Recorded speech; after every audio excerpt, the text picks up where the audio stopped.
My name is Carl Geiser Lingo, head coach of Montalban Crusaders.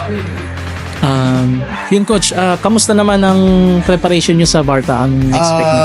So far, yung preparation namin sa Barta is medyo kulang kami sa oras, but alam ko naman kung gaano ka-talented yung mga players, and syempre yung mga kalaban namin is sobrang mga competitive din talaga. Kaya ang ginagawa ko is number one, binibuild ko yung relationship ng mga players ko, para kasi kahit anong mangyari, hindi magkakaroon ng ilangan sa game. Kasi yung lineup namin dito sa Barta is talagang selection.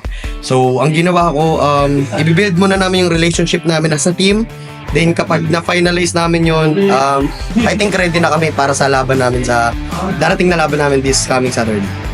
Anong ina-expect mo sa season ngayon ng Barta? Sa ngayon, expected ko sa season ng Barta is siguro masaya. Masaya na medyo kinakabahan dahil unang-una first time namin sasali dito. And nakakatuwa kasi last time na sumali kami sa commercial league, dumating kami ng final. So this time, tatry namin makuha yung kampiyonato. Ayan, sige. Coach, pasalamatan mo na yung mga gawang pasalamatan sa...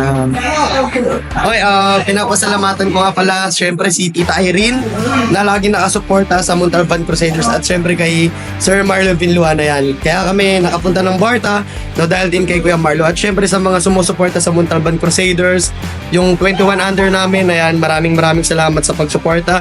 Sana hindi kayo magsawang suportahan yung MC. Hey, ako po pala si Reynan Gasman, Montalban Crusaders player. Center position. Ayun. So, ano ang ina-expect mo sa season ngayon ng Barta? Nakaraang season po, naglaro na po ako sa Barta, debate, season 5 team po.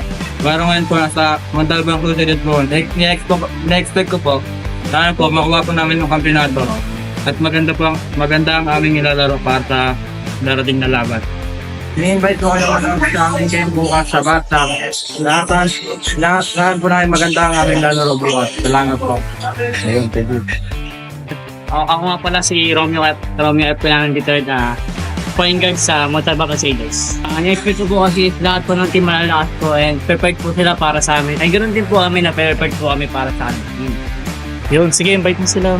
Ini-invite ko po ang lahat po ng support po sa amin sa Montalban Crusaders. Ini-invite po namin sila sa manood po ng Barta Saturday po 3:15 PM po para sa amin. Ayun, tapos, invite mo, pasalamatan mo yung dapat mong pasalamatan. Salamat po kala tita po na sumali po sa Barta sa opportunity po ito.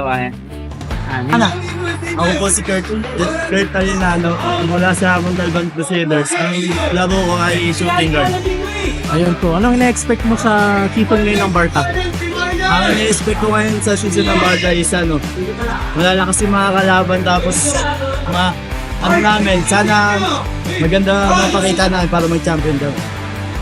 Guys, manood kayo ng Barta bukas alas 2. Nalakoy na mga idol sa Montalban. Sana manalo kami. Yun lang. Ayun, tapos, pasalamatan ka nila.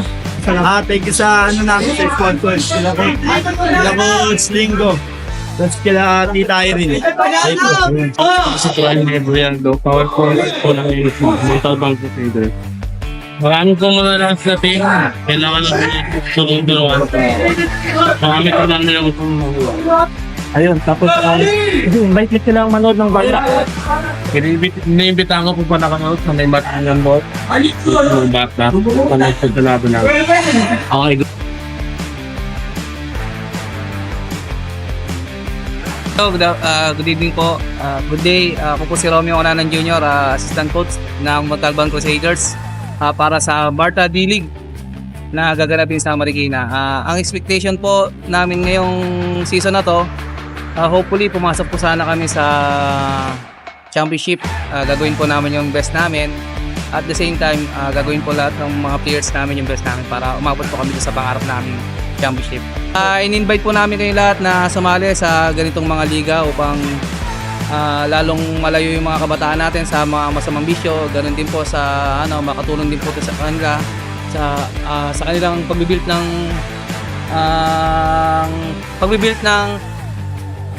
ng magandang programa upang makapasok sa mga magagandang school pa. Yun din po. Maraming salamat po. Sige, take it. MC Andre, 1, 2, 3! Yes!